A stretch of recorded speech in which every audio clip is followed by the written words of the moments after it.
Hello everyone, स्वागत है आप लोगों का हमारे यूट्यूब चैनल ग्लैंस एकेडमी पर। दोस्तों, जैसा कि आप लोगों को पता है, हमारे यूट्यूब चैनल के माध्यम से आपकी सिविल सर्विसेज की परीक्षा जो आ रही है 14 मई, 21 मई और 28 मई। 14 मई को यूपी पीसीएस की है, 21 मई को एमपी पीसीएस है और 28 मई को यूपीएससी का है। तो इन सभी चीज़ों को ध्यान में रख के चैनल के माध्यम से आपको डिस्ट्रिक्ट आईएएस टेस्ट सीरीज, ध्येय आईएएस की टेस्ट सीरीज, चाहे वो यूपीएससी की हो चाहे वो पीसीएस की हो, दोनों ही कंप्लीटली कराई जा रही है। इवन कि यूपी पीसीएस के लिए तो टेस्ट सीरीज कंप्लीट भी हो चुकी हैं और घटना चक्र की भी बहुत सारी सीरीज चलाई गई है, मैराथन की भी हर एक सब्जेक्ट की कंप्लीट कराई गई है। तो आप लोग उन सब चीज़ों को देख के एंजॉय कर सकते हैं, अपनी तैयारी को और बेहतर कर सकते हैं, रिवीजन कर सकते हैं। और साथ ही साथ अगर आप लोग इसका भी टेलीग्राम चैनल जो है कि ज्वाइन कर लेते हैं तो पीडीएफ भी वगैरह और वहाँ पे जितने भी करंट अपडेट्स हैं, बुलेटिन्स हैं, वो सारी चीज़ें वहाँ पर आपको प्रोवाइड होती रहती हैं। तो आगे बढ़ने से पहले मैं आप लोगों को बता दूं कि आज की क्लास में हम लोग यूपी स्पेशल, जो कि यूपी पीसीएस प्रीलिम्स के लिए इंपॉर्टेंट है, 10 से 12 प्रश्न यहां से पूछे जाते हैं। तो एक क्विक रिवीजन कर रहे हैं हम लोग, जिसमें आज हमारा लेक्चर नंबर 3 होगा। पहला और दूसरे लेक्चर पे आपका अच्छा प्यार मिला मुझे, उसके लिए बहुत बहुत धन्यवाद। कोशिश करता हूँ, उम्मीद करूँगा कि इस वीडियो पर भी आप लोग जो है कि अच्छा प्यार देंगे, अच्छे से अधिक लोगों के साथ शेयर करेंगे और ये वीडियो आपके लिए हेल्पफुल भी होगी दोस्तों, क्योंकि 10 से 12 प्रश्न आपके स्टैटिक पोर्शन से जो आते हैं यूपी के, वो इन्हीं में कवर हो जाएंगे। टोटल 5 से 6 क्लासेज आएंगी। आज उसकी 3rd क्लास है। लास्ट की 2 क्लासेज अगर अभी तक आप लोगों ने नहीं देखी तो प्लेलिस्ट में जाइए, वहाँ पर आपको मिल जाएगी। और प्रीवियस ईयर पेपर जो कि माइलस्टोन का काम करते हैं, बहुत ही बेहद इंपॉर्टेंट होते हैं, उसके भी 12 साल के पेपर मैंने चैनल पर अपलोड कर दिए हैं करा के, तो आप लोग उसे भी ज़रूर देखिए। तो चलिए शुरू करते हैं। आज हमारी लेक्चर नंबर 3 की शुरुआत करेंगे, जिसमें आज हम लोग पढ़ेंगे उत्तर प्रदेश का इतिहास। तो उत्तर प्रदेश के इतिहास को समझने के लिए पढ़ते हैं। प्राचीन काल में गंगा के मैदान में स्थित उत्तर प्रदेश का क्षेत्र मध्य देश कहलाता था। क्या कहलाता था? मध्य देश कहलाता था। और वहीं मध्य देश जो कि आज आधुनिक उत्तर प्रदेश में कुरु आता है, पंचाल आता है, काशी, कोसल, सूरसेन, चेदी, वत्स, मल्ल, 8 महाजनपद भी स्थित थे। कितने थे? टोटल तो थे हमारे 16 महाजनपद, लेकिन उसमें से आधे यानी 8 महाजनपद तो आपके यूपी में ही थे।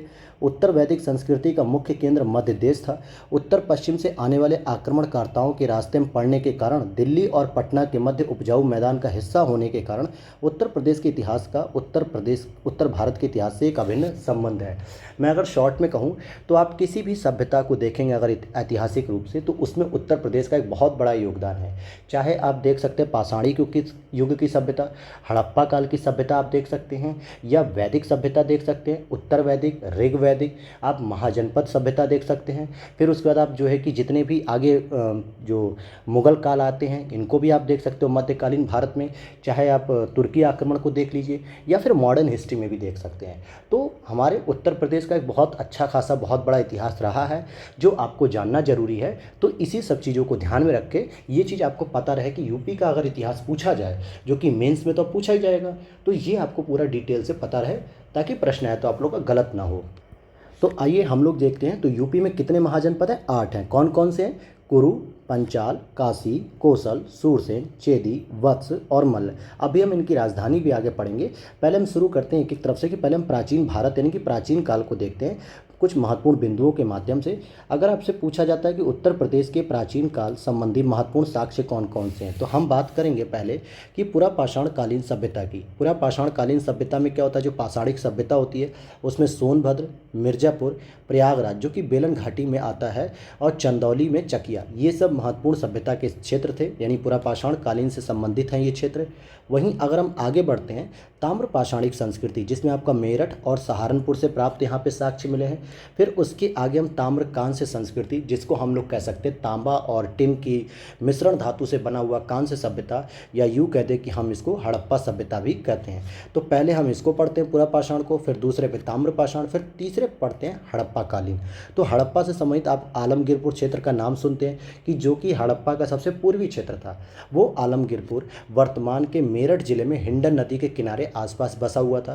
साथ ही साथ आपको सहारनपुर से भी प्रमाण मिलते हैं, जैसे बड़ा गांव और हुलास, ये दोनों क्षेत्र भी आपको यूपी में ही सहारनपुर में देखने को मिलते हैं।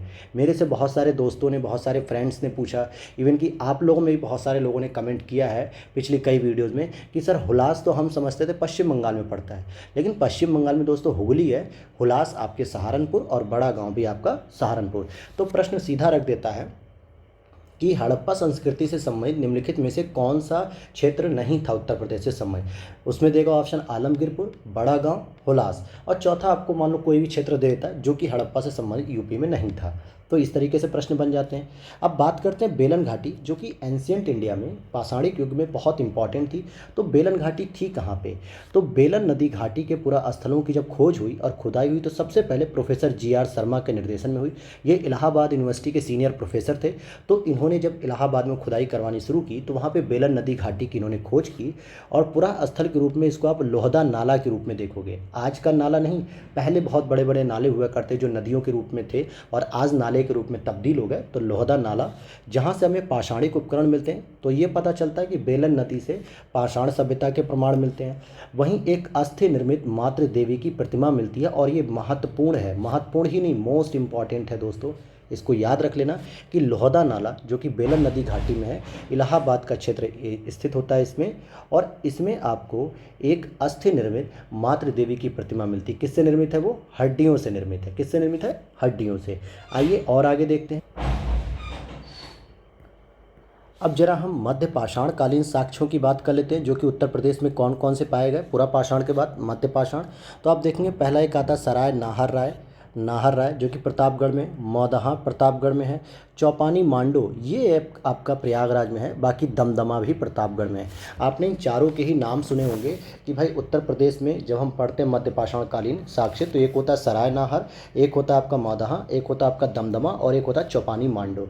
तो तीन तो आपके प्रतापगढ़ में है और चौपानी मांडो जो कि प्रयागराज मेजा कहाँ पे? मिर्ज़ापुर और प्रयागराज की सीमा पर एक छोटा सा गाँव है मेजा, वहाँ पर स्थित है ये। ठीक है, अब हम बात करेंगे यहाँ से क्या क्या हमें प्राप्त हुआ, जो इंपॉर्टेंट प्रश्न बन जाता है। जैसे प्रतापगढ़ के सराय नाहर से हमें मानव के अस्थि पंजर मिले हैं, 14 समाधान मिले यानी कि दफनाए हुए लोगों को, जिसमें मृतक का सिर पश्चिम दिशा की ओर था, और 8 गर्त चूल्हे मिले हैं। तो आपको यहाँ पे याद रखना है कि यहाँ पे समाधान मिले हैं लगभग 14। मौदहा से भी मानव अस्थि पंजर मिले। सिल और लोढ़े, सिल लोढ़े का मतलब समझते हो? जो पहले गांव में महिलाएं क्या करती थी, सिलबट्टे का प्रयोग करती थी मसाला पीसने के लिए, पत्थर का होता था। आप लोगों के घरों में आज भी होगा, अपनी मम्मी से पूछोगे या भाभीियों से या चाची से तो बता देंगी। आज तो हम लोग मिक्सी का प्रयोग करते हैं, मसाला बिजली में डाला और फटाफट मसाला पिस गया। लेकिन उस पर जो पीसा जाता था ना पत्थर पे, मसाला और धनिया की चटनी सबका टेस्ट बन जाता था दोस्तों। तो वो आज भी मैं कभी कभी घर जाता हूँ तो मैं अपनी माँ से कहता हूँ तो वो ज़रूर इस पर बनाती है, बेहद ही अच्छा रहता है। तो इसके भी प्रमाण मिलते हैं, गर्त चूल्हे और समाधान और आवास के साक्ष्य भी मिले हैं। वहीं हम दमदमा से देखेंगे तो 41 समाधान और हड्डी एवं सींग और आभूषण और गर्त चूल्हे मिले, जबकि प्रयागराज में हमें झोपड़ी मिली है और मिट्टी के बर्तन। अब यहाँ से आपसे प्रश्न पूछ लेता है कि सबसे अधिक समाधान किस क्षेत्र से मिले हैं, तो सबसे अधिक आपको दमदमा प्रतापगढ़ से मिले हैं। मिट्टी के बर्तन के प्रमाण कहाँ से मिले हैं? चौपानी मांडो से मिले हैं। ऐसे प्रश्न पूछे जाते हैं दोस्तों। तो ये प्रश्न बनाने का तरीका होता है एग्जामिनर का, जो आप लोग तैयार करते हैं तो अच्छे समझ में आता है। अगर हम बात करें अब एक एक जो है कि महाजनपद की, जैसे यहाँ पे लिखा है उत्तर प्रदेश यानी मध्य देश में 2 राजधानियों वाले कुछ महाजनपद थे। जैसे एक तो मल्ल था जो कि वर्तमान में किस जगह फेमस है, इसको हम कुशीनारा भी कहते थे लेकिन वर्तमान में इसे हम कुशीनगर के नाम से जानते हैं। कौशल जिसकी राजधानी श्रावस्ती थी, आज हम इसको श्रावस्ती के नाम से जानते हैं। बलरामपुर, गोंडा, श्रावस्ती, सिद्धार्थनगर के क्षेत्र में। पांचाल की बात करेंगे तो उस समय इसकी राजधानी के रूप में इसे अहिच्छत्र रूप में जानते थे, लेकिन वर्तमान में अगर हम इसे देखेंगे तो बरेली का जो स्थित क्षेत्र है, बरेली हो गया, बदायूं हो गया, तो इन वाले क्षेत्रों को हम पांचाल भी कहते थे। सॉरी दोस्तों, यहाँ पे ये गलत हो गया, ये अहिच्छत्र वाला क्षेत्र तो खुद ही बरेली में आएगा, अहिच्छत्र वाला क्षेत्र ही बरेली बदायूं में आएगा। बल्कि पांचाल और कुरु जो हुआ करता था ये मेरठ वाले, हस्तिनापुर वाले जो क्षेत्र होते थे, हस्तिनापुर मेरठ, इसमें आता था दोस्तों। इसको करेक्ट कर लीजिएगा प्लीज़। और अब हम बात करेंगे कुरु की, तो कुरु वर्तमान में जैसे मेरठ से दिल्ली तक था और इसकी राजधानी इंद्रप्रस्थ और हस्तिनापुर, तो इसी में जो है कि आपका पांचाल भी आता था। आगे देखते हैं हम लोग और भी चीज़ों को समझते हैं। अब यहाँ पर पूछ रहा है कि भारतीय उपमहाद्वीप में प्राचीनतम साक्ष्य वाला स्थल, जो कि नवीनतम खोजों के आधार पे कि सबसे पुराने साक्ष्य कहाँ मिले उत्तर प्रदेश में या भारतीय उपमहाद्वीप में। देखिए इसकी पीडीएफ में हो सकता है थोड़ा सा आपको क्लियर ना आ रहा हो, मैं इस चीज़ को सहमति देता हूँ कि हाँ थोड़ा क्लियर नहीं आ रहा होगा, लेकिन मैंने फिर भी कोशिश की है कि आपके लिए जितनी अच्छी पीडीएफ हो सकती थी वो प्रोवाइड की, उस पर क्लास बनाई। लेकिन मैं यही कहूँगा, आपसे एक रिक्वेस्ट रहेगी कि जो मैं बोल रहा हूँ, जो मैं समझा रहा हूँ चीज़ों को, उनको अगर आप साथ में थोड़ा थोड़ा नोट डाउन भी करते रहें, नॉर्मल वीडियो देख के जो है कि स्पीड को बिल्कुल मत बढ़ाइए, आप नोट डाउन करते चलें कुछ इंपॉर्टेंट चीज़ों को, तो आप बहुत अच्छे से तैयार कर सकते हैं। मेन मैटर ये नहीं कि आप पीडीएफ में दिख रहा है कि नहीं, मेन है कि आप कितना अच्छे से सुन पा रहे हैं चीज़ों को। इतने नासमझ तो नहीं है कि आप पीडीएफ को देखें और आप समझ ना पाए कि क्या पढ़ा रहे हैं। साथ ही साथ आप इसको 2 से 3 बार देख लोगे तो आपको पूरा रट जाएगा दिमाग में। देखते हैं सबसे पहले, अगर हम बात करते हैं लहुरा देव की, तो यहाँ पर क्या मिला है हमें, कृषि का प्राचीनतम साक्ष्य मिला है। क्या मिला है हमें यहाँ पे, कृषि का प्राचीनतम साक्ष्य। लेकिन इस कृषि में ये जरूरी नहीं है कि यहाँ पे गेहूं ही खेती की जाती थी या किसकी। और यह संत कबीर नगर उत्तर प्रदेश, वर्तमान में संत कबीर नगर में स्थित है। आप लोग कमेंट बॉक्स में बताओ कि संत कबीर नगर आज किसे कहा जाता है, किस जिले को कहा जाता है। मैं एक हिंट देता हूँ कि ये यूपी का सबसे छोटा जिला भी माना जाता है। और यहाँ पे 8000 से 9000 ईसा पूर्व के मध्य चावल के हमें साक्ष्य मिले हैं। तो लहुरा देव से क्या मिला, चावल के साक्ष्य मिल सकते हैं। मेहरगढ़ की बात करेंगे जो कि पाकिस्तान के बलूचिस्तान में स्थित है, यहाँ पे गेहूं का प्राचीनतम साक्ष्य मिला है, जबकि प्राचीनतम चावल के साक्ष्य वाला स्थल कोल्डिहवा प्रयागराज जिले में बेलन नदी के तट पर स्थित है। यहाँ से 6500 ईसा पूर्व के चावल की भूसी के साक्ष्य मिले हैं। तो प्रश्न बन जाता है कि गेहूं के जो प्राचीनतम साक्ष्य हैं वो तो मेहरगढ़ से मिले हैं, चावल के प्राचीनतम साक्ष्य आपको कोल्डिहवा से मिले हैं, लेकिन कृषि के प्राचीनतम साक्ष्य आपको लोहरा देव से मिले हैं। कहाँ से, लहुरा देव से। और यहाँ चावल की भूसी थी, यहाँ पे चावल थे, ये सारी चीज़ें हैं आपके लिए। अगला आता है आपका आलमगीरपुर, जो इम्पॉर्टेंट है। क्यों, क्योंकि आप देखोगे कि आलमगीरपुर से ही हमें कपास उपजाने के साक्ष्य मिलते हैं। वर्तमान में अगर आप देखोगे तो प्रायद्वीपीय भारत का जो ये क्षेत्र होता है, जो दक्षिण भारत के आसपास का, जहाँ पे गुजरात, महाराष्ट्र, कर्नाटक, केरल, गोवा और आंध्र प्रदेश, तमिलनाडु, तेलंगाना, इन क्षेत्रों में मुख्य रूप से कपास उपजाई जाती है। तो यूपी में भला कैसे उपजा रहे थे लोग, ये एक इम्पॉर्टेंट बात हो जाती है। तो हड़प्पा कालीन वस्तुएं जो प्राप्त होती हैं उसमें मुख्य रूप से हमें कपास उपजाने का साक्ष्य आलमगीरपुर से मिलता है। यहाँ से एक चीज़ और समझ सकते हैं कि हड़प्पा वासियों को कपास की जानकारी थी, यह भी प्रश्न पूछ लिए जाते हैं। अब हम बात करेंगे 16 महाजनपदों की, यानी पाषाण और हड़प्पा काल से आगे बढ़ेंगे तो 16 महाजनपदों में से 8 महाजनपद आपके आधुनिक उत्तर प्रदेश में थे। एक एक करके देखते हैं। सबसे पहले कुरु, फिर पांचाल, फिर आपका काशी, कोसल, सूरसेन, चेदी, वत्स, मल्ल। तो आपको इसके नाम पूरी तरीके से पता होने चाहिए कि कौन कौन से यूपी में हमारे महाजनपद मिलते हैं। अगर हम उल्लेख की बात करें, कोसल महाजनपद की सबसे पहले बात करेंगे तो कोसल की जो अवस्थिति थी उस समय अवध क्षेत्र में थी, और इसका उल्लेख आपको सतपथ ब्राह्मण में मिलता है। इसकी राजधानी की बात करेंगे कोसल की, जो कि साकेत के नाम से जानी जाती थी अयोध्या में, और दक्षिणी भाग की श्रावस्ती, जो कि श्रावस्ती जिले में सहेत और महेत थी। तो यहाँ पे 2 राजधानियाँ देखने को मिलती कोसल की, एक होती है आपकी साकेत और दूसरी आपकी हो जाएगी सहेत महेत। हम लोग कहते हैं कहीं कहीं सहेत महेत भी लिखता है और कहीं कहीं श्रावस्ती भी लिखता है। आइए अब हम और चलते हैं आगे, पांचाल को समझते हैं। तो पांचाल को आप देखेंगे यहाँ पे, पांचाल को कि ये बदायूं, बरेली, फर्रुखाबाद, और इसकी राजधानी थी अहिछत्र और एक काम्पिल्य। काम्पिल्य को ही हम लोग क्या कहते हैं, फर्रुखाबाद कहते हैं। क्या कहते हैं दोस्तों, फर्रुखाबाद कहते हैं। और यहाँ ऊपर मैंने देखिए करेक्शन किया था, मेरठ और जो है कि आपको मेरठ हस्तिनापुर वाला क्षेत्र बताया था, तो इसको गलत कर दीजिएगा। पहले मैंने जो बताया था बरेली और बदायूं फर्रुखाबाद वाला जोन, वो ज़्यादा सही है। ठीक है, थोड़ा सा कन्फ्यूज़न हो जाता है दोस्तों। और मल्ल की बात करेंगे तो मल्ल वर्तमान में वैसे देखा है तो कुशीनारा यानी कुशीनगर के क्षेत्र में आता है, कसियाँ और पावा पडरौना में, वहीं देवरिया गोरखपुर का क्षेत्र भी आता है इसमें। वत्स की बात करेंगे तो वत्स प्रयागराज के समीप था, इसकी राजधानी कौशाम्बी थी अर्थात कौसम। सूरसेन की बात करेंगे तो मथुरा के निकट था और इसकी राजधानी मथुरा थी। आगे देख लेते हैं हम। अब यहाँ से कुछ फैक्चुअल इन्फॉर्मेशन है परीक्षा के लिए कि बुद्ध का जन्म, ज्ञान प्राप्ति और महापरिनिर्वाण तीनों संपन्न हुए थे कहाँ पे, बैसाखी पूर्णिमा को संपन्न हुए। इसीलिए बुद्ध पूर्णिमा जो है कि बहुत ही महत्वपूर्ण होती है, क्योंकि तीनों ही चीज़ें महत्वपूर्ण इनकी हुई उसी दिन, एक ही दिन। गौतम बुद्ध ने सर्वाधिक काल व्यतीत कहाँ पे किए थे, तो कौशल राज्य में, अर्थात कौशल राज्य ना दे के कभी कभी आपसे श्रावस्ती कह देता है ऑप्शन में। चेदी महाजनपद की राजधानी क्या थी, शक्तिमती, या बांदा के जो समीप थी सुक्तिमती। पुष्यमित्र द्वारा किए गए 2 अश्वमेध यज्ञों का साक्ष्य मिला था कहाँ पे, अयोध्या अभिलेख में मिला था। और शुंगों, कुषाणों और गुप्त शासकों से संबंध जो अवशेष प्राप्त हुए थे वो अतरंजी खेड़ा से प्राप्त हुए हैं। आगे देख लेते हैं। कहीं कहीं पे प्रिंट की दिक्कत आ रही है, तो मैं अगर जो बोल रहा हूँ तो आप प्लीज़ उस पर जो है कि फोकस करिए कि सर क्या बोल रहे हैं, ये ध्यान दीजिएगा। अयोध्या की बात करेंगे तो प्राचीन नाम इसका अयज्ञसा था। अशोक द्वारा एक स्तूप का निर्माण कराया गया यहाँ पे, और आदिनाथ सहित 5 तीर्थंकरों की यहाँ जन्मभूमि है। तो आदिनाथ जैन धर्म से संबंधित है, तो इनकी जन्मभूमि है अयोध्या। अयोध्या में जन्मे जो 5 तीर्थंकर थे, जैसे भगवान अनंतनाथ, भगवान अजितनाथ, भगवान ऋषभनाथ, देखिए संस्थापक जो थे पहले तीर्थंकर ये, और अजितनाथ जो कि दूसरे तीर्थंकर थे ये भी यहीं पे पैदा हुए। भगवान अभिनंदन नाथ चौथे तीर्थंकर, और भगवान सुमितनाथ पंचवें तीर्थंकर, यह भी यहीं पर जो है कि पैदा हुए हैं। तो 5 तीर्थंकरों की एक भूमि मानी जाती है, जन्मभूमि, बहुत ही महत्वपूर्ण रहेगी ये। तो ये आगे देखते हैं उत्तर प्रदेश के महत्वपूर्ण जैन तीर्थस्थल की जैन के लिए क्या क्या इंपॉर्टेंट है। तो कौशाम्बी छठे तीर्थंकर भगवान पद्म प्रभु से संबंधित है। कांकड़ी नवे तीर्थंकर भगवान सुविधिनाथ यानी पुष्पदंत का निवास स्थल देवरिया में है। महोबा की बात करें तो गोखर पहाड़ से 24 तीर्थंकरों की प्रतिमा हेतु विख्यात। देवगढ़ जो कि ललितपुर में आता है, तो यहाँ पर जैन मूर्तियों और एवं शिल्प कला हेतु देवताओं के किले के रूप में विख्यात। वहीं श्रावस्ती की बात करेंगे तो तीसरे तीर्थंकर भगवान संभवनाथ से संबंधित एक विख्यात शोभनाथ का मंदिर भी यहाँ पर स्थित है। बाकी अगर आप इसको अयोध्या को भी जोड़ लेते हो, अभी हमने ऊपर पढ़ा, तो अयोध्या से भी लगभग 5 महान तीर्थंकरों के नाम है, जैसे कि इसमें पहले नंबर पे ऋषभदेव, दूसरे नंबर पे अजितनाथ और चौथे नंबर पे भी। तो ये सारे के सारे इंपॉर्टेंट यहाँ पर हो जाते हैं।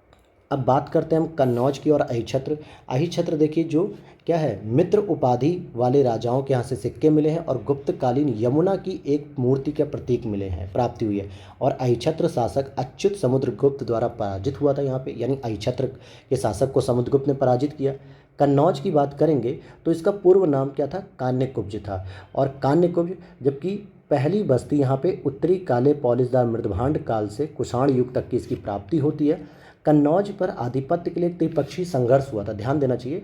और इस त्रिपक्षीय संघर्ष में कौन कौन शामिल हुआ था, तो एक तो थे पाल शासक, एक थे गुर्जर प्रतिहार और एक थे राष्ट्रकूट शासक। ये तीनों ही मुख्य रूप से इस पर शामिल हुए, और सबसे अधिक जो है कि फाइनली जो विजित हुए वो कन्नौज पर सर्वाधिक समय तक गुर्जर प्रतिहारों ने शासन किया, क्योंकि यही इस पर विजेता पाए जाते हैं। मतलब गुर्जर प्रतिहारों ने इसे जीत लिया था, तो ये विजित कर लिया था इन्होंने।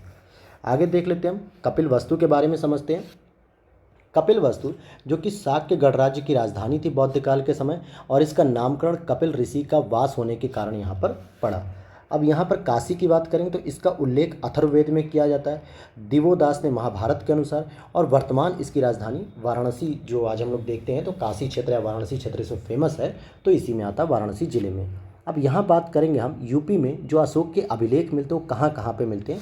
ध्यान से नाम को सुन लीजिएगा और इसको नोट भी कर लीजिएगा, क्योंकि अगर ये प्रश्न आ गया कि अशोक के अभिलेखों में यूपी में कौन कौन से अभिलेख पाए जाते हैं, तो यही क्लास आपको याद आएगी कि काश मैंने सर की इस क्लास को सुन लिया होता और पेन डाउन कर लिया होता। लघु शिलालेख अहरौरा मिर्जापुर से मिला। लघु स्तंभ लेख सारनाथ और कौशाम्बी से मिला। राजकीय घोषणाएं लघु स्तंभ लेख पर उल्लिखित थी। महामात्रों को संघ भेद रोकने का आदेश सांची एवं सारनाथ के लघु स्तंभ लेख में मिलता है। रानी का अभिलेख अशोक की रानी करुवाकी द्वारा दिए गए दान का उल्लेख मिलता है, और इसमें अपने उसने पुत्र तीवर का भी उल्लेख किया है। तो ये जो है कि आपको अहरौरा से मिलेगा, सारनाथ से मिलेगा, कौशाम्बी से मिलेगा, तो ये इंपॉर्टेंट हो जाते हैं यहाँ पर। आगे देख लेते हैं हम लोग हर्षवर्धन की बात कर ले पहले अब हम। तो हर्षवर्धन की बात क्या है भाई, क्योंकि प्रति 5वें वर्ष प्रयाग में यह महामोक्ष परिषद का आयोजन करते थे, और इसमें ताम्रदान पत्र लेख, बांसखेड़ा से प्राप्त ब्राह्मी लिपि और संस्कृत भाषा में लिखित और हर्ष के हस्ताक्षरों की अनुलिपि उत्कीर्ण मिली है। मतलब यहाँ से प्रमाण भी मिले हैं आपको देखने के लिए। फिर आप अगर आगे देखते हैं देवगढ़ के बारे में बात करें, तो देवगढ़ कहाँ पे है, ललितपुर में है। गुप्तकालीन के विशेष स्थापत्य और मूर्ति कला है, और यहाँ का सबसे फेमस है एक मंदिर है जो पूछा जाता है देवगढ़ का दशावतार मंदिर। कई बार पूछा जाता है कि देवगढ़ का दशावतार मंदिर किस जिले से संबंधित है, और इसकी विशेषता क्या कि इसमें अकेले एकमात्र ऐसा एक मंदिर है जिसमें 4 मंडप हमें देखने को मिलते हैं। वहीं भीतर गांव की बात करेंगे तो यह भी एक गुप्तकालीन मंदिर है जो कि कानपुर के क्षेत्र में मिलता है, और इसकी सबसे इम्पॉर्टेंट विशेषता है कि केवल और केवल ईंटों से निर्मित है। शिखर का होना, ऊंचा चबूतरा और छत पिरामिड, ये तीनों ही चीज़ें यहाँ देखने को मिलती हैं। तो भीतरगांव मंदिर भी आपने समझ लिया। वहीं बात करेंगे अगर हम सारनाथ की, तो पूर्व नाम था इसका जो है कि ऋषि पत्तनम। भगवान बुद्ध के द्वारा यहाँ पे धर्मचक्र परिवर्तन उपदेश दिया गया। अशोक द्वारा सिंह शीर्ष स्तंभ का निर्माण किया गया, जो आज हम भारत का चिन्ह मानते हैं, रुपयों पे, सिक्कों पर भारत सरकार के जो गैजेट पे होता है, जिसको हम राज चिन्ह के रूप में जानते हैं। वैनसांग के समय थेरवाद का प्रमुख केंद्र था। गुप्तकालीन धमेक स्तूप फाहियान द्वारा विस्तृत उल्लेख किया गया जिसके बारे में, तो यह भी यहाँ पर देखने को मिलता है। तो आपसे पूछा जाता है कभी कभी कि धमेक स्तूप किस जिले में है, तो आपके सारनाथ अर्थात वाराणसी में है। धर्मचक्र प्रवर्तन का जो उपदेश दिया था भगवान बुद्ध ने पहला, वो किस जिले में दिया, बनारस सारनाथ में। वहीं श्रावस्ती की बात करेंगे तो ये उत्तरापथ और दक्षिणापथ और मध्यपथ 3 भागों में ये जो है कि बटा हुआ था। कनिष्क के 2 अभिलेख यहाँ से प्राप्त होते हैं और साहूकार अनाथ पिंडक ने जितवन महाविहार श्रावस्ती से बौद्धों को अनुदान दिया था। आजीवक संप्रदाय के प्रवर्तक मक्खलीपुत्र गोसाल की जन्मभूमि भी रही है। तो श्रावस्ती में जो है कि कौन पैदा हुए, मक्खलीपुत्र गोसाल। और महात्मा बुद्ध ने सबसे अधिक जो समय बिताया वो श्रावस्ती में ही बिताया, कौशल में, मतलब श्रावस्ती में सबसे अधिक जो है कि समय यहाँ पे इन्होंने बिताया। तो अभी तक जो हमने पढ़ा वो तो प्राचीन भारत का इतिहास पढ़ लिया, यानी कि एक एंशिएंट पीरियड का पढ़ा। अब हम पढ़ेंगे मिडिवल समय का कि यूपी में मिडिवल के समय क्या योगदान था। तो आइए देखते हैं। 1504 ईस्वी में सुल्तान सिकंदर लोदी द्वारा जो है कि आगरा की स्थापना की जाती यमुना नदी के तट पर। तो ये लोदी वंश थे और लोदी वंश किस में आते हैं, तो ये अफगान शासकों में आते हैं। किस में, अफगान शासक थे ये लोग। और आगरा फिर आगे चल के क्या हुआ, मुगल काल में शिक्षा का केंद्र बना, नील की खेती के लिए भी इम्पॉर्टेंट हुआ। सिकंदरा नामक स्थान पर अकबर के मकबरे का निर्माण भी है यहीं पे। तो अकबर को कहाँ दफनाया गया, तो आगरा सिकंदरा में। मुसम्मन बुर्ज इंपॉर्टेंट है दोस्तों, से महिलाओं द्वारा पशु युद्ध को देखना ये इंपॉर्टेंट था। और नूरजहाँ द्वारा एतमा उद्दौला जो कि उसके पिता थे के मकबरे का निर्माण किया गया। और यूरोपीय यात्री जब रॉल्फ फिंच और बर्नियर जब आए थे तो इन्होंने आगरा के वैभव की प्रशंसा अपने लंदन से इन्होंने तुलना की थी वहाँ के। अब बात करें प्रयागराज की, कड़ा की बात करें तो सल्तनत काल में एक महत्वपूर्ण एकता थी और इसकी अवस्थिति गंगा नदी के तट पर थी। देवगिरी के अभियान को प्रारंभ करने का यह स्थल था, यानी यहीं से अलाउद्दीन खिलजी ने देवगिरी का अभियान प्रारंभ किया। और संत मलूक दास की जन्म स्थली भी है, इम्पॉर्टेंट है। आपने सुना होगा कि कह गया मलूका दास करके एक दोहा है, तो ये भी आपने देखा। और जलालुद्दीन खिलजी के समय यहाँ का सूबेदार अलाउद्दीन खिलजी था। और यही कड़ा आगे चल के जब 1765 की बक्सर के द्वारा इलाहाबाद की दूसरी संधि होगी अंग्रेजों और मुगलों के बीच में, तो कड़ा का समझौता एक आपको देखने को मिलेगा आगे चल के, तो हम उसे भी समझ लेंगे वहाँ पर। तो ये सब इम्पॉर्टेंट क्षेत्र रहते हैं। वहीं जौनपुर की बात करें, अगर बात करते हैं हम उत्तर प्रदेश के मध्यकालीन प्रमुख तथ्य जो जौनपुर की, तो देखिए कुछ और भी फैक्ट हैं जो इंपॉर्टेंट रहेंगे, हम उस पर भी कवर करेंगे। तो जौनपुर की स्थापना मोहम्मद तुगलक जौना खां की याद में फिरोज शाह तुगलक द्वारा की गई। जौना खां कौन था, मोहम्मद बिन तुगलक का बचपन का नाम था और यह फिरोज शाह तुगलक का भाई था, चचेरा भाई। तो इसकी याद में, यानी जब मर जाता है मोहम्मद बिन तुगलक 1351 में, तो उसकी याद में फिरोज शाह तुगलक ने एक नया नगर बसाया। और आगे हम देखते हैं और भी कोई फैक्ट। तो 1192 ईस्वी में कुतुबुद्दीन ऐबक द्वारा अधिकार स्थापित किया गया था कोइल पर। 1545 में कालिंजर जो कि बांदा में आता है, कहाँ पे आता है ये, बांदा में। कालिंजर में सैन्य अभियान के दौरान बारूद विस्फोट से मृत्यु हो गई थी शेरशाह सूरी की। तो ये आपसे पूछा जाता है कि कालिंजर का किला किसने बनवाया, अकबर ने बनवाया था, और कहाँ पे बनवाया, शेरशाह सूरी की मृत्यु वहीं पे हुई। सर की सल्तनत के दौरान जौनपुर को कहा जाता था सिराज ए हिंद, यानी कि इसको भारत का सिराज या पूर्व का सिराज भी इसे कहा जाता था, क्योंकि सिराज एक जो है कि इम्पॉर्टेंट शहर है अरबी देश का, जो बहुत ही योग्य और बहुत शिक्षित माना जाता था। तो उसकी तुलना हमारे जौनपुर से होती थी। वहीं 1613 ईस्वी में झांसी की स्थापना की गई ओरछा शासक बीरबल सिंह बुंदेला के द्वारा। तो ये कुछ महत्वपूर्ण फैक्ट हैं जो आपको पता रहना चाहिए। जैसे शेरशाह सूरी की मृत्यु कहाँ हुई, तो कालिंजर में हुई, बांदा में। और अगर आपसे पूछा जाता है कि सिराज ए हिंद या पूर्व का सिराज या भारत का सिराज किसे कहते हैं, तो जौनपुर को कहा जाता है। तो ये वो इंपॉर्टेंट फैक्ट हैं जो यूपी कवर करता है। अकबर के नवरत्नों में शामिल बीरबल जो थे वो कालपी से थे, कालपी यानी फर्रुखाबाद से। गढ़कुंडार में खंगार राज्य की स्थापना की गई थी पृथ्वीराज के सेनानायक खेत सिंह द्वारा। अकबर ने प्रयाग की पुनर्स्थापना कर उसका नाम नया कर दिया, क्या, इलाहाबाद, जो वर्तमान सरकार ने प्रयागराज कर दिया। और इलाहाबाद का एक किला भी है, इलाहाबाद का एक किला है जो कि प्रयागराज में ही है और अकबर ने उसे स्थापित किया। लखनऊ का अंतिम नवाब कौन था, नवाब वाजिद अली शाह था। इसके बाद अंग्रेजों का इस पर शासन हो गया। बहुत ही महत्वपूर्ण कैरेक्टर हैं ये भी, आगे मिलेंगे मॉडर्न हिस्ट्री में हमें ये फिर से। सल्तनत काल में बदायूं की स्थिति क्या थी, एक सर्वाधिक महत्वपूर्ण एकता थी। खुद यहीं पर इल्तुतमिश भी जो है कि रह चुका था, जब वो शासक नहीं बना था तो इल्तुतमिश के पास ही बदायूं की एकता थी। यानी यूँ कहें कि बदायूं से बहुत सारे जो है कि इक़्तिदार आगे चल के शासक बनते हैं। और शेख निजामुद्दीन औलिया एवं इतिहासकार बदायूनी का संबंध जो है कि बदायूं से था, यानी कि शेख निजामुद्दीन औलिया संत और लेखक इतिहासकार बदायूनी, इनका भी संबंध बदायूं से था क्योंकि इनका जन्म बदायूं में था। हालांकि निज़ामुद्दीन औलिया की जो दरगाह है दोस्तों वो नई दिल्ली में है। कहाँ पे है? न्यू दिल्ली में है। तो ये चीज़ याद रखिएगा आप। आगे लखनऊ की बात करें तो ये कथक नृत्य का केंद्र है और यहाँ पे मुख्य रूप से इमाम बाड़ा, भूल भुलैया, छतर मंजिल, ये सारे इंपॉर्टेंट हैं। अब आप लोग कमेंट बॉक्स में बताइएगा कि इमाम बाड़े के निर्माण किसने किया, यानी इमाम बाड़ा जो संरचना है इसको किसने बनवाया था। तो ये आप लोग बताइएगा कमेंट बॉक्स में, ताकि पता तो चले कि आप लोग की तैयारी कैसी चल रही है। अब आते हैं आगरा के समीप एक फतेहपुर सीकरी नाम की लोकेशन है। यहाँ पर क्या फैक्ट कवर करेंगे हम कि शेख सलीम चिश्ती के कारण पवित्र भूमि की मान्यता है, क्योंकि अकबर जो है कि इनको बहुत मानते थे। अकबर इस संत को बहुत मानते थे और इसी वजह से उसने अपने बेटे जहांगीर का जो बचपन का नाम था वो सलीम रखा था, शेख सलीम चिश्ती से प्रभावित होकर ही। वहीं सलीम यानी जहांगीर की भी ये जन्मस्थली है। आगे देखते हैं इसके बारे में। तो ये 1571 से 1585 तक मुगल साम्राज्य की राजधानी भी थी और इस समय इस पे शासन किसका था? अकबर का था मुगल साम्राज्य में। और स्थापत्य की अगर हम बात करें तो शेख सलीम चिश्ती की मकबरा है यहाँ पे, बुलंद दरवाज़ा जो कि गुजरात विजय में जो है कि अकबर ने बनवाया था, जामा मस्जिद है, जोधाबाई का महल, बीरबल का महल और पंचमहल, ये प्रमुख जो है कि संरचनाएं भी आपको फतेहपुर सीकरी में देखने को मिलती हैं। अब हम आते हैं उत्तर मध्यकाल, जब धीरे धीरे मध्यकाल समाप्त हो रहा था और अंग्रेज़ों का, पुर्तगालियों का, व्यापारी कंपनियों का जो है कि यहाँ पे प्रभाव बढ़ रहा था। तो उत्तर मध्यकाल में यूपी क्यों फेमस था? क्योंकि अवध की बात करें और पूर्वी उत्तर प्रदेश के जिलों पर शासन किसका था? अवध के नवाब का था। वहीं मेरठ तथा बरेली के उत्तर में स्थित राज्य था नाजिद खान नामक पठान के नेता का। ओके। और दोआब क्षेत्र में रुहेलखंड राज्य स्थापित था जो रुहेलों के अंतर्गत होता था। मध्य दोआब का राज्य स्थापित था फर्रुखाबाद के बंगरा पठानों के अंतर्गत। वहीं बुंदेलखंड क्षेत्र स्थापित था मराठों के अंतर्गत। ध्यान दीजिएगा, मराठों का भी यहाँ पर प्रतिनिधित्व देखने को मिलता है। 1707 ईस्वी में औरंगजेब की मृत्यु होती है और 1707 से लेकर 1757 जबकि प्लासी का युद्ध हुआ तब तक वर्तमान उत्तर प्रदेश में स्थापित स्वतंत्र राज्य जो थे 5 थे। अच्छा, औरंगजेब की जब मृत्यु हुई थी दोस्तों तो एक युद्ध हुआ था उत्तराधिकार के लिए, जजाऊ युद्ध। ये भी जो है कि औरंगजेब के बेटों के बीच हुआ था 1707 में गद्दी प्राप्त करने के लिए। तो जजाऊ का युद्ध इंपॉर्टेंट है, आप याद रख लीजिएगा, ये प्रश्न पूछा जा सकता है आपसे। ये वो फैक्ट है जो जनरली किसी किताब में आपको आसानी से तो नहीं मिलेगा लेकिन आसानी से नहीं मिलेगा, क्योंकि आपने कभी इसके बारे में ज़्यादा नहीं सुना होगा। आगे देख लेते हैं हम लोग, फैजाबाद की संधि किस प्रकार की थी, ये भी चर्चा में रहती भाई।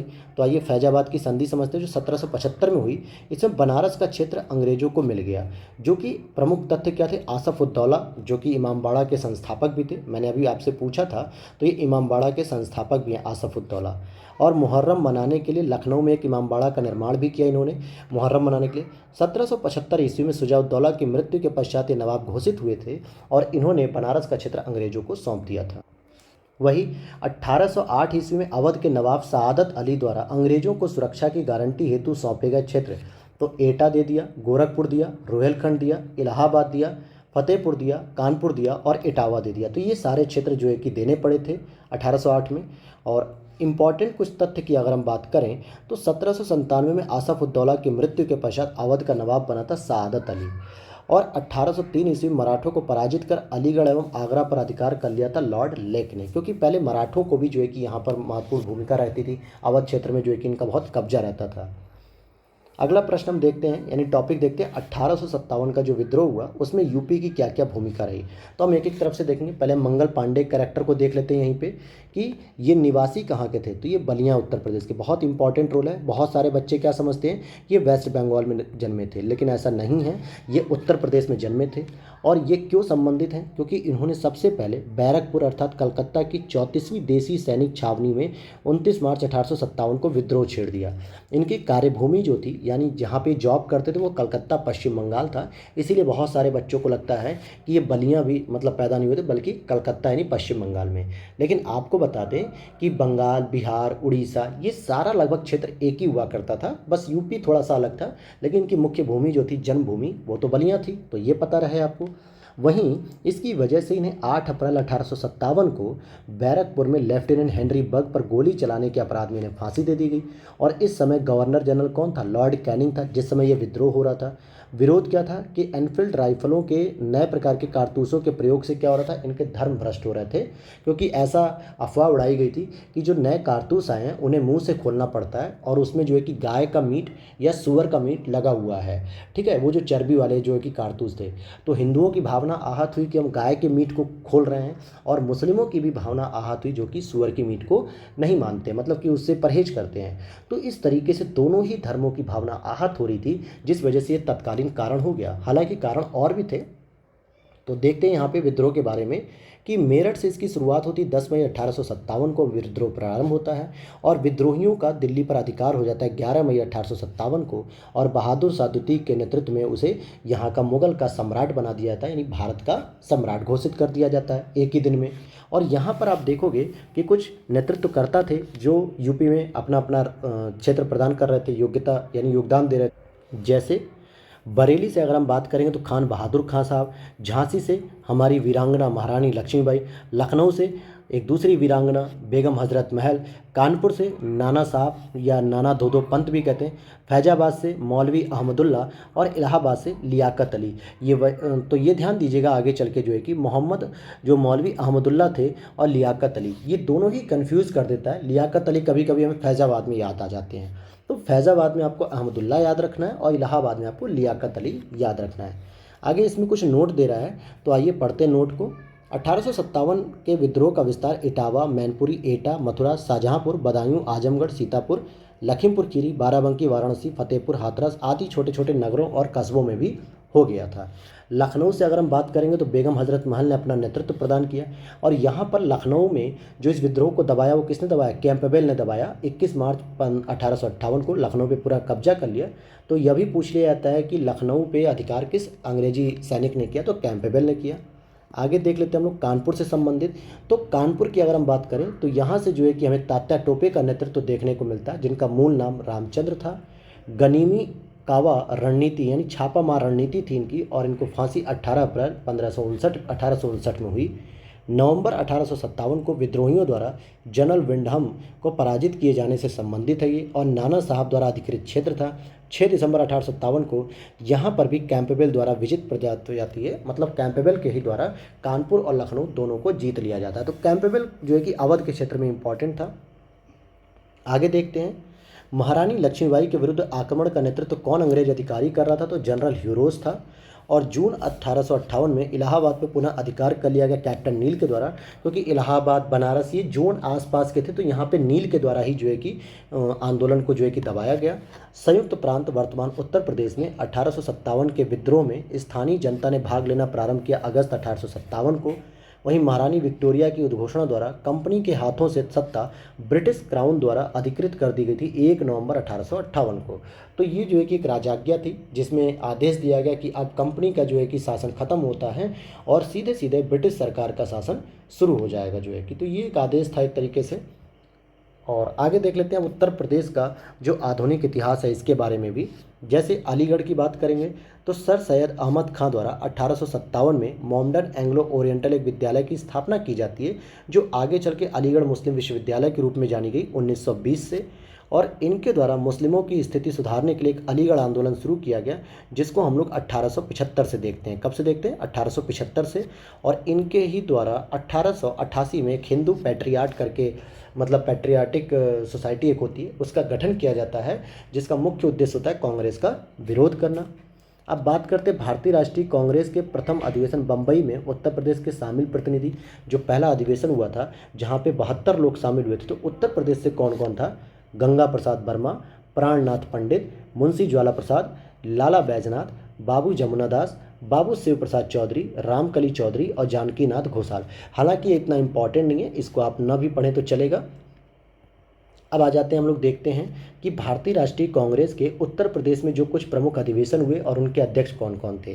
तो आप यहाँ पर देखोगे कि मेरठ में जो अधिवेशन हुआ था वो 1946 में हुआ था, जिसकी अध्यक्षता जेबी कृपलानी साहब ने की थी। और इन्हीं की जो पत्नी थी सुचिता कृपलानी, वो पूरे भारत में किसी राज्य की पहली महिला मुख्यमंत्री थी, और वो किसकी बनी थी? यूपी की बनी थी। फिर बनारस की बात करेंगे तो बनारस में 1905 को हुआ था, जिसकी अध्यक्षता गोपाल कृष्ण गोखले ने की थी। ये एक विशेष अधिवेशन था। कानपुर की बात करेंगे तो 1925 में हुई थी, श्रीमती सरोजिनी नायडू के द्वारा की गई थी, और ये पहली भारतीय महिला थी जो कि एक अध्यक्षता करती है कांग्रेस की। वहीं भारतीय राष्ट्रीय कांग्रेस का द्वितीय अधिवेशन जो कि कलकत्ता 1886 में होता है, सार्वजनिक सेवाओं से जुड़े प्रश्नों पर विचार करने के लिए गठित की गई थी 17 सदस्यीय समिति, जिसमें उत्तर प्रदेश से 5 लोग शामिल हुए थे। तो इसमें ये बात तो जानने लायक नहीं है उतनी। अब आइए बात करते हैं और भी जो भारतीय राष्ट्रीय कांग्रेस के अधिवेशन थे उनके अध्यक्ष। खासकर हम पहले बात करेंगे इलाहाबाद की और फिर लखनऊ की। तो पहले हम बात करेंगे इलाहाबाद की। तो इलाहाबाद में एक तो हुआ 1888 जॉर्ज यूल के नेतृत्व में, और ये पहले ब्रिटिश अधिकारी थे, पहले ब्रिटिश अधिकारी जॉर्ज यूल, जिन्होंने भारतीय राष्ट्रीय कांग्रेस की अध्यक्षता की।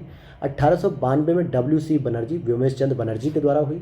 1910 में सर विलियम वेडरबर्न के द्वारा। तो ये भी जो है कि हैं, लेकिन ये सेकंड नंबर पे आते हैं। पूछा जाता है कि पहला अंग्रेज अधिकारी जिसने अध्यक्षता स्वीकार की, तो इलाहाबाद में इन्होंने अध्यक्षता की थी, जॉर्ज यूल। लखनऊ की बात कर ले अगर हम, तो 1899 में RC दत्त, रमेश चंद्र दत्त थे। 1916 में अंबिका चरण मजूमदार, जिसे हम लोग लखनऊ समझौता या लखनऊ पैक्ट भी कहते हैं, क्योंकि यहाँ पे कांग्रेस प्लस मुस्लिम लीग का विलय हो गया था। क्या हो गया था? विलय हो गया। और 1936 का लखनऊ अधिवेशन, जिसकी पंडित जवाहरलाल नेहरू ने अध्यक्षता की थी। और इसी के बाद 1937 में फैजपुर अधिवेशन होता है। आगे देखते हैं और भी हम लोग चीज़ों को। अब यहाँ पे देखते हैं कि जो भारतीय राष्ट्रीय कांग्रेस का 1916 का लखनऊ अधिवेशन होता है, उसकी खासियत क्या थी? अभी जो मैंने बताया कि कांग्रेस और मुस्लिम लीग का अधिवेशन एक ही साथ संपन्न हुआ, यानी कि समझौता हुआ, और इसे कांग्रेस लीग समझौता कहते हैं। और इसकी अध्यक्षता AC मजूमदार, RC मजूमदार नहीं, AC मजूमदार यानी अंबिका चरण मजूमदार ने की। वहीं बात करते हैं कांग्रेस के प्रांतीय सम्मेलन में शामिल प्रमुख नेता कौन थे? तो महात्मा गांधी, मौलाना शौकत अली, मोहम्मद अली जिन्ना, स्वामी श्रद्धानंद, हकीम अजमल खां, जवाहरलाल नेहरू, हसरत मोहानी साहब, मोतीलाल नेहरू और मदन मोहन मालवीय जी। तो ये लोग जो है कि मुख्य रूप से प्रांतीय सम्मेलन में शामिल होते थे। और अगर हम बात करें, अक्टूबर 1920 में उत्तर प्रदेश कांग्रेस का प्रांतीय सम्मेलन डॉक्टर भगवान दास की अध्यक्षता मुरादाबाद में आयोजित किया गया था, जिसमें ये लोग शामिल हुए थे। चौरी चौरा भी एक क्षेत्र है, आपने सुना होगा चौरी चौरा, जो आंदोलन हुआ था। तो ये गोरखपुर में, कहाँ पे है? ये हमारे योगी आदित्यनाथ जी के ज़िले में है, जिसमें ये गोरखपुर उत्तर प्रदेश में है। और 4 फरवरी 1922 को चौरी चौरा कांड हुई थी। क्या कांड हुआ कि भीड़ के द्वारा एक पुलिस स्टेशन को जला दिया गया, जिसमें 23 पुलिसकर्मियों की मृत्यु हो गई। और विशेषता फिर क्या हुई कि 12 फरवरी 1922 को गांधी जी द्वारा असहयोग आंदोलन को स्थगित कर दिया गया या वापस ले लिया गया। और असहयोग आंदोलन के दौरान ही काशी विद्यापीठ राष्ट्र रत्न शिव प्रसाद गुप्त द्वारा स्थापित की गई। ये काशी विद्यापीठ कहाँ पे है दोस्तों? तो ये वाराणसी में है। तो यहाँ पर आप देखेंगे कि काशी विद्यापीठ की जो स्थापना इन्होंने की है, ये मुख्य रूप से कहाँ पर है? ये वाराणसी में, जो महात्मा गांधी काशी विद्यापीठ यूनिवर्सिटी है, उसकी बात है। वहीं गैर कानूनी उगाही के विरुद्ध जो आंदोलन हुआ था वो अवध प्रांत के किसानों द्वारा हुआ था। तो आपको ये चीज़ समझनी है कि जो गैर कानूनी उगाही हो रही थी, उसके विरुद्ध आंदोलन कहाँ हो रहा था? लखनऊ में हो रहा था, यानी अवध में। और इसी से संबंधित हम और भी कुछ तथ्य जानते हैं। जैसे लखनऊ के संबंध में प्रमुख तथ्य क्या है? अगस्त 1928 में सर्वदलीय सम्मेलन का आयोजन हुआ राजा महमूदाबाद के भव्य महल में। और नवंबर 1928 में ही साइमन कमीशन का लखनऊ में बहिष्कार किया गया, जवाहरलाल नेहरू के द्वारा किया गया। वहीं स्वराज पार्टी के बारे में बात करेंगे, 1923 में जो गठित हुई थी। अध्यक्ष थे इसके CR दास जी, चितरंजन दास जिनको हम कहते हैं। और इनको देश बंधु का भी जो है कि टाइटल दिया गया था, यानी कि देश के भाई थे, यानी देश के बंधु थे। और इलाहाबाद में, जो कि वर्तमान प्रयागराज है, यहीं पर इसकी स्थापना की गई थी। और स्थापना चितरंजन दास और मोतीलाल नेहरू जी ने की थी, जिसमें महासचिव का पद मिला था मोतीलाल नेहरू को। आगे समझते हैं। यहाँ पे भारतीय कम्युनिस्ट पार्टी भी जो है कि यूपी से ही संबंधित है, क्योंकि कानपुर में सबसे पहले दिसंबर 1925 में इसका गठन किया गया था। और इसके अध्यक्ष पेरियार जी थे। सितंबर 1924 में पत्रकार सत्यभक्त द्वारा जो है कि यहाँ पे स्थापना की गई थी, और भी लोग थे इसमें। और मदन मोहन मालवीय जी की बात करेंगे तो उत्तर प्रदेश किसान सभा 1918 की स्थापना के सदस्य भी थे। साथ ही साथ इसमें गौरी शंकर मिश्र और इंद्र नारायण द्विवेदी। ये इंपॉर्टेंट है क्वेश्चन दोस्तों, ये इंपॉर्टेंट है। आगे आपको देखने को मिलेगा 1936 में अखिल भारतीय किसान सभा की स्थापना भी लखनऊ में होती है, अवध में। लेकिन आपके लिए ये इंपॉर्टेंट है क्योंकि सबसे पहले उत्तर प्रदेश में जो किसान सभा की स्थापना हुई वो 1918 में हुई, जिसमें गौरी शंकर मिश्र, मदन मोहन मालवीय जी और इंद्र नारायण द्विवेदी, ये तीनों ही लोग इंपॉर्टेंट कैरेक्टर रहते हैं। आगे देख लेते हैं हम छोटे छोटे जो आंदोलन हैं जो पूछे जाते हैं आपसे। जैसे एका आंदोलन की बात करें तो ये मुख्य रूप से लखनऊ के समीपवर्ती क्षेत्रों में 1920-22 के मध्य हुआ और मदारी पासी इसके नेतृत्व करता थे। अब लखनऊ के आसपास के क्षेत्र कौन से थे? सीतापुर, लखनऊ, मलिहाबाद, उन्नाव, हरदोई, फतेहपुर, फर्रुखाबाद, यहाँ तक इसका विस्तार था। मुख्य रूप से किसानों के बीच सांप्रदायिक एकता को बनाए रखना तथा जमींदारों के शोषण का विरोध करना ही इसका मुख्य उद्देश्य था एका आंदोलन का। वहीं कर बंदी की बात करेंगे तो जवाहरलाल नेहरू जो कि इलाहाबाद में आंदोलन का नेतृत्व कर रहे थे, सहयोगी के रूप में जेपी नारायण यानी जयप्रकाश नारायण और लाल बहादुर शास्त्री जी भी इसमें शामिल थे। और अगर हम आगे देखते हैं एचआरए की स्थापना, ये जो हम अगर पढ़ेंगे एचआरए की स्थापना हिंदुस्तान रिपब्लिकन एसोसिएशन, तो स्थापना इसकी दोस्तों 1924 में हुई थी। और इसका नेतृत्व और स्थापना 1924 में कहाँ पे हुई थी? कानपुर में हुई थी। मुख्य रूप से इसका नेतृत्व चंद्रशेखर आज़ाद जी कर रहे थे, लेकिन इसमें और भी सदस्य शामिल थे जैसे सचिन नाथ सान्याल, योगेश चंद चटर्जी, राम प्रसाद बिस्मिल और राजेंद्र लाहिड़ी।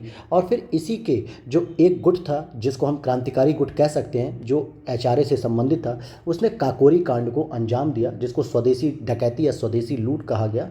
9 अगस्त 1925 को लखनऊ के निकट काकोरी में क्रांतिकारियों ने एक ट्रेन डकैती कर सरकारी खजाने को लूट लिया और उसके बाद इस कांड में क्रांतिकारियों की तरफ से मुकदमा चंद्रभान गुप्त ने लड़ा और श्री गुप्त बाद में 7 दिसंबर 1960 से 1 अक्टूबर 1963 तक उत्तर प्रदेश के मुख्यमंत्री भी थे। तो यानी ये वही मुख्यमंत्री जी थे जिन्होंने काकोरी कांड के जो आरोपी थे उनको बचाने के लिए वकालत की थी। और इस कांड में शामिल व्यक्ति जो थे उनको सज़ा कहाँ पर मिली थी, ये इंपॉर्टेंट है, मोस्ट इंपॉर्टेंट। ये यूपी स्पेशल का बेहद ही प्यारा प्रश्न है जो आप लोगों को याद रहना चाहिए।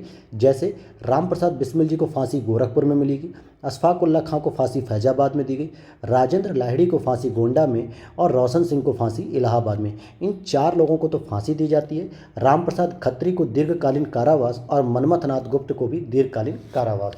तो इन दोनों कैरेक्टर का भी नाम याद रखिएगा क्योंकि जनरली तो हमें इन चारों के याद रहते हैं लेकिन इन दोनों के नहीं पता होते हैं। तो फांसी आप याद करिएगा, राम प्रसाद बिस्मिल को गोरखपुर, अशफाक उल्ला खां को फैजाबाद, राजेंद्र लाहिड़ी को गोंडा और रोशन सिंह को इलाहाबाद में मिली थी। आइए चंद्रशेखर सिंह आज़ाद के बारे में भी कुछ जानकारी ले लेते हैं। क्या थी इनकी पर्सनालिटी और क्या ये काम कर रहे थे उस समय। तो अगर आप देखेंगे कि ये मुख्य रूप से एचआरए से संबंधित भी थे और 27 फरवरी 1931 को इनकी मृत्यु होती है Alfred park, Chandrashekhar Azad park में इलाहाबाद जो में स्थित है। वहाँ पे पुलिस से मुकाबला करते हुए स्वयं को इन्होंने गोली मारकर खुद को शहीद कर लिया। इसके बाद एक एचएसआरए नाम की एक संस्था बनती है जिसका भी नेतृत्व कौन कर रहा होता? मुख्य रूप से भगत सिंह और साथ ही साथ चंद्रशेखर आज़ाद, क्योंकि ये बच जाते हैं काकोरी कांड के बाद। और इसकी स्थापना नई दिल्ली में फिरोज शाह कोटला मैदान में होती है। हालांकि नई दिल्ली से संबंधित है लेकिन यूपी के कैरेक्टर इससे इंपॉर्टेंट रूप से जुड़े हुए हैं। और साथ ही साथ इसमें भगत सिंह की सलाह पर ही एचआरए जो संस्था थी जो कि 1924 में स्थापित हुई थी कानपुर में, इसी एचआरए में जो है कि एस और जोड़ने की वकालत की थी सोशलिस्ट शब्द की भगत सिंह के द्वारा, जिससे भारत में समाजवादी गणतंत्रवादी राज्य की स्थापना की जा सके। और आगे अगर हम देखते हैं इसके बारे में और जानकारी यूपी के बारे में, तो संयुक्त प्रांत में समाजवादी दल का भी नेतृत्व हो रहा था संपूर्णानंद के द्वारा, कमलापति त्रिपाठी और तारापद भट्टाचार्य। इन्हीं संपूर्णानंद के नाम पर ही वाराणसी में एक यूनिवर्सिटी है, सेंट्रल यूनिवर्सिटी संपूर्णानंद संस्कृत विश्वविद्यालय, और कमलापति त्रिपाठी के नाम पर भी एक इंटर कॉलेज बनारस में ही चलाया जाता है, कमलापति त्रिपाठी इंटर कॉलेज के नाम से। और आगे हम देखते हैं इंडिपेंडेंस फॉर इंडिया लीग, जिसकी स्थापना मुख्य रूप से जवाहरलाल नेहरू और सुभाष चंद्र बोस जी ने की थी। और यह मुख्य रूप से 1928 में की गई थी जब नेहरू रिपोर्ट का ये लोग विरोध कर रहे थे। नेहरू रिपोर्ट की अध्यक्षता किसने की थी? मोतीलाल नेहरू, जो कि जवाहरलाल नेहरू के पिताजी थे। इनके द्वारा विरोध किया गया जवाहरलाल नेहरू और सुभाष चंद्र बोस के द्वारा, और इन्होंने इंडिपेंडेंस फॉर इंडिया लीग की स्थापना की। अभी मैंने आपको बताया ऊपर की 1918 में अवध किसान सभा की स्थापना की गई थी, जिसमें इंद्र नारायण द्विवेदी और गौरी शंकर मिश्र और मदन मोहन मालवीय जी ये इंपॉर्टेंट कैरेक्टर थे। लेकिन आगे चल के अखिल भारतीय किसान सम्मेलन हुआ जिसकी आयोजन स्थल लखनऊ में हुआ, और 1936 में जिसका नेतृत्व करता प्रोफेसर NG रंगा जो कि महासचिव थे, इंदुलाल याज्ञिक और स्वामी सहजानंद सरस्वती जो इसके अध्यक्ष थे। तो अखिल भारतीय किसान सभा का सम्मेलन भी हुआ, स्थापना भी हुई 1936 में, वो भी लखनऊ में। अब इसी के बाद अब हम और भी आगे की चीज़ें जानते हैं कि उत्तर प्रदेश का आधुनिक भारत के संबंध में मुख्य तथ्य, जैसे 9 अप्रैल 1938 को गांधी जी द्वारा मद्य निषेध को सर्वप्रथम लागू करने के लिए चुने गए जो जिले थे वो एटा और मैनपुरी थे, क्योंकि मद्य निषेध का मतलब होता तंबाकू निषेध करना या धूम्रपान को रोकना। तो एटा और मैनपुरी में गांधी जी ने सबसे पहले शुरुआत की और साथ ही साथ स्वतंत्र शासन की स्थापना की घोषणा भी की गई थी बनारस हिंदू यूनिवर्सिटी के छात्रों के द्वारा, और ये वाराणसी में स्थापित है, जिसको 1916 में मदन मोहन मालवीय जी के द्वारा स्थापित किया गया था। वहीं राष्ट्रीय सरकार की बात करेंगे का गठन सर्वप्रथम किया गया था बलिया में चित्तू पांडे के नेतृत्व में, और यह स्वतंत्रता आंदोलन जब हो रहा था 1942 तो उस समय एक समानांतर सरकार की स्थापना हुई, जिसमें राष्ट्रीय सरकार चित्तू पांडे के नेतृत्व में बलिया में स्थापित हुई, और स्वतंत्रता प्राप्ति के बाद संयुक्त प्रांत में कांग्रेसी सरकार का गठन पंडित गोविंद वल्लभ पंत जी के नेतृत्व में किया गया था। आइए कुछ इंपॉर्टेंट फैक्ट समझते हैं यहाँ पर। भारतीय राष्ट्रीय कांग्रेस के उत्तर प्रदेश में 1947 तक कुल कितने अधिवेशन हुए, तो टोटल 9 बार हुए। 1888 के में इलाहाबाद के कांग्रेस अधिवेशन में रुकावट डालने का प्रयत्न किसने किया था, तो गवर्नर ऑकलैंड कॉल्विन ने। और आपको पता होना चाहिए कि इसी समय जॉर्ज यूल के नाम के एक व्यक्ति जो कि पहले ब्रिटिश अधिकारी थे जिन्होंने इसकी अध्यक्षता की थी। और अक्टूबर 1921 में आगरा में हुए उत्तर प्रदेश कांग्रेस सम्मेलन में ब्रिटेन के युवराज प्रिंस ऑफ वेल्स की भारत यात्रा के बहिष्कार का निर्णय लिया गया था। मौलाना हजरत मोहानी की अध्यक्षता में खिलाफत कमेटी की बैठक में खिलाफत आंदोलन के प्रस्ताव को पास किया गया जून 1920 को। इलाहाबाद में लखनऊ के निकट काकोरी में क्रांतिकारियों ने ट्रेन डकैती कर सरकारी खजाने को लूट लिया था, तो काकोरी कांड 9 अगस्त 1925 को कहा जाता है। और अब हम बात करेंगे अपने उत्तर प्रदेश के नामकरण की कि कहाँ से इसकी शुरुआत होती है। सबसे पहले अगर हम बात करेंगे इसकी शुरुआत की, तो अंग्रेजी राज्य की स्थापना के प्रथम चरण में यह प्रांत अवध के अतिरिक्त बंगाल प्रेसिडेंसी का एक हिस्सा था, यानी बंगाल में भी कुछ हिस्सा इसका आता था। इसे सुविधानुसार पश्चिमी प्रांत के नाम से जाना जाता था। 1833 ईस्वी में आगरा प्रेसिडेंसी का निर्माण कर इसे बंगाल प्रेसिडेंसी से अलग कर दिया गया। तो कहने का तात्पर्य हो गया कि अवध के अलावा कुछ हिस्सा जो बंगाल में होता था, तो काफ़ी बड़ा क्षेत्र होने की वजह से इन्होंने 1833 में 2 पार्ट कर दिए, एक बंगाल प्रेसिडेंसी कर दिया और एक आगरा प्रेसिडेंसी। तो यूपी के कुछ हिस्से आगरा प्रेसिडेंसी में आए और कुछ हिस्से बंगाल प्रेसिडेंसी में आए। तो शुरू करते हैं हम लोग जो है कि इसके क्रम को कि कैसे शुरुआत होती है। तो 33 के बाद 1836 ईस्वी में उत्तर पश्चिम प्रांत क्या है, उत्तर पश्चिम प्रांत नाम पड़ा और इसका मुख्यालय रखा गया आगरा। फिर उसके बाद हम आगे बढ़ते हैं तो 1858 ईस्वी में आगरा के स्थान पर इसका मुख्यालय इलाहाबाद कर दिया गया। कब किया गया, आगरा के अलावा 1858 में इलाहाबाद में।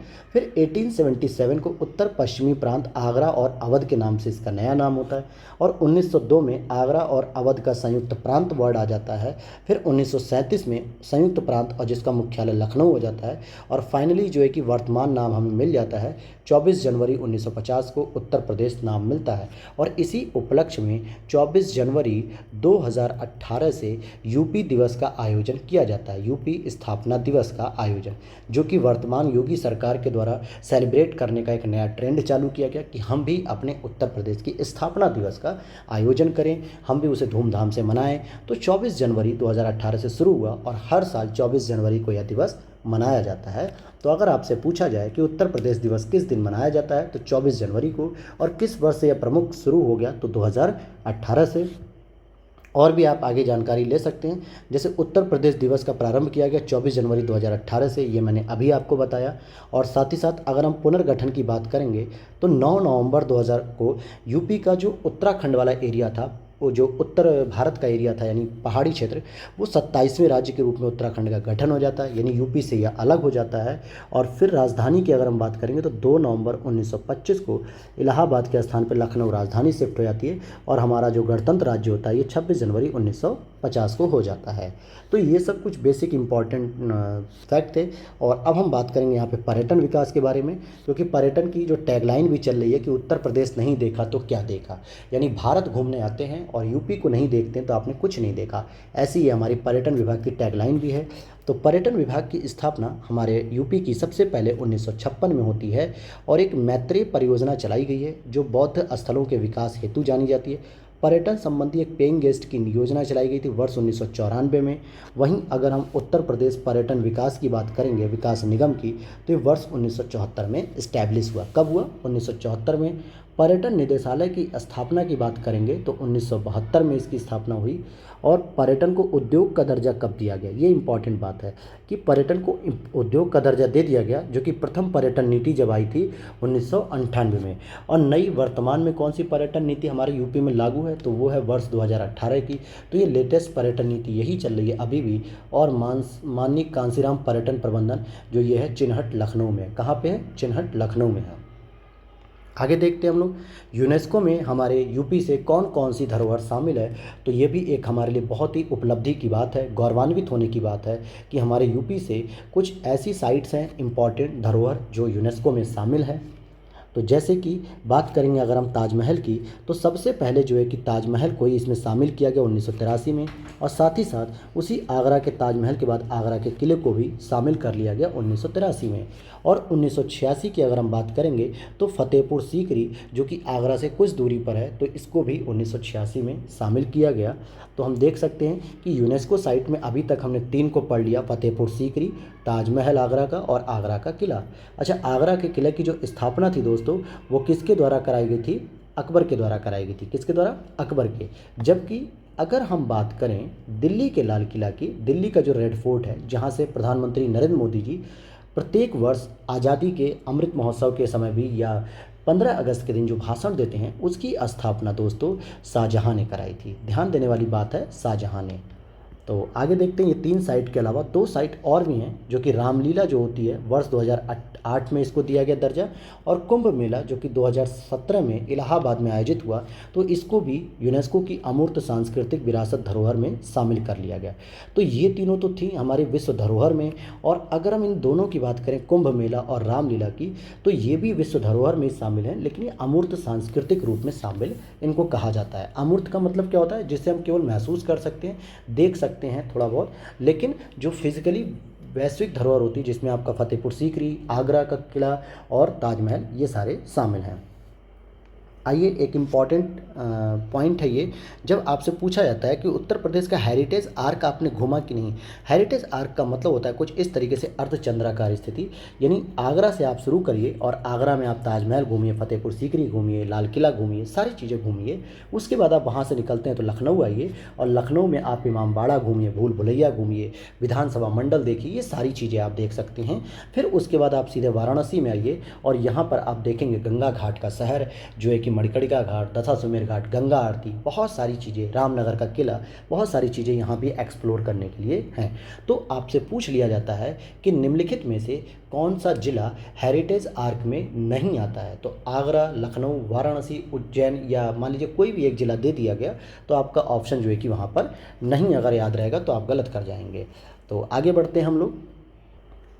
तो आगे देखते हैं हम लोग अब हम यहाँ पर देखेंगे उत्तर प्रदेश के सांस्कृतिक तत्व। लेकिन दोस्तों इसको अब हम आज की क्लास में नहीं, अब हम इसे कल की क्लास में करेंगे, क्योंकि आज की क्लास हमारी लगभग 50 मिनट की हो चुकी है और ज़्यादा लंबी क्लास होने से बोरियत भी फील होगी। लेकिन मैं ये वादा करता हूँ कि अगली 2 से 3 या 4 क्लासेस में हम इसे ख़त्म कर देंगे, तो ज़्यादा लंबे इसके पार्ट नहीं चलेंगे। और मिलते हैं आपको नेक्स्ट वीडियो में नेक्स्ट टॉपिक के साथ, वो रहेगा हमारा सांस्कृतिक तत्व। नमस्कार।